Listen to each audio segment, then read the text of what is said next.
Obezite, alınan enerjinin harcanan enerjiden fazla olmasından kaynaklı ortaya çıkan bir metabolik hastalıktır. Çocuklarda obezite etkileyen iki faktör vardır. Birincisi genetik yapı, ikincisi ise çevresel faktörler. Genetik yapıya baktığımız zaman ebeveynler obezite yani obez oldukları zaman çocukların obez olma riski %80'dir. Ebeveynlerden birinin obez olması çocuklarının obez olma ihtimalini %40'a kadar düşürür. Yani bu da genetik yapının ne kadar önemli olduğunu gösteriyor. Çevresel faktörlere baktığımızda ise fiziksel aktivitenin kısıtlı olması ve çocuklara sınırsız bir şekilde yiyeceklerin sunulması. Bu iki faktör de aynı zamanda obezite riskini artıran iki faktördür. Televizyon izlemek ve bilgisayarda uzun süre zaman geçiren çocuklarda fiziksel aktivitenin kısıtlı olduğunu görüyoruz. Aynı zamanda televizyon ve bilgisayar karşısında çocukların beslenmesi farkına varmadan daha fazla kalori almasına sebep olabiliyor. Bu da zaten yine obeziteyi tetikleyen faktörlerden biri oluyor.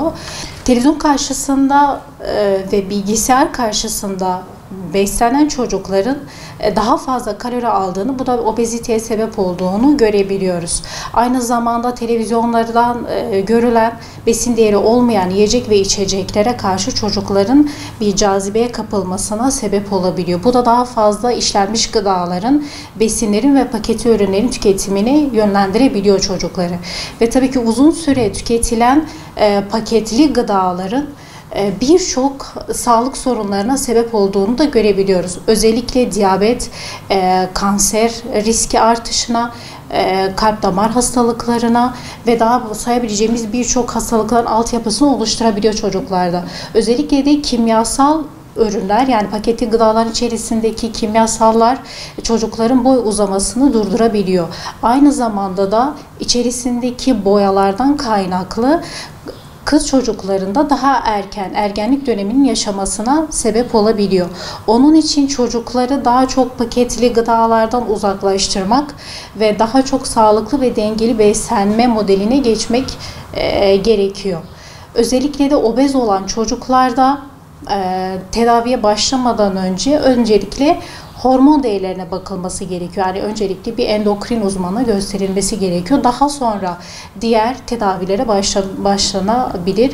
Bu tedaviler dediğimiz zaten beslenme ile başlıyoruz ve fiziksel aktivite, suyla, uykuyla bunu dengeliyoruz. Sebze ve meyveleri çocukların daha çok yatkın olabilmesi için yetişkinlerin sebze ve meyvelerle olan ilişkisi çok önemli oluyor. Çünkü çocuk bunu analiz ediyor. Ondan kaynaklı çocukların büyüdüğü yerdeki yetişkinlerin sebze ve meyve tüketmesi gerekiyor ki çocuk da bunu tüketebilsin. Sadece çocuğa yönelik bir beslenme programı olmaması gerekiyor. İkincisi, kesinlikle çocukları zorlamamak gerekiyor. Bir lokma da olsa çocuklar yediğinde yeterli olması gerekiyor. Çünkü yavaş yavaş bunu artırabiliyoruz ama çocukları bu konuda zorladığınız zaman ters tepki olabiliyor. Aynı zamanda yemek çeşitlendirmek gerekiyor. Yani renkli yemekler aslında olması gerekiyor. Renkli olduğu zaman çocukların gözüne hitap ettiği için daha cazibeli gelebiliyor ve daha güzel tüketebiliyorlar. Aynı zamanda yemek yiyebilmesi için öncesi ya da sonrası abur cuburlar çocuklara verilmemesi gerekiyor ki iştahını kapatmasın.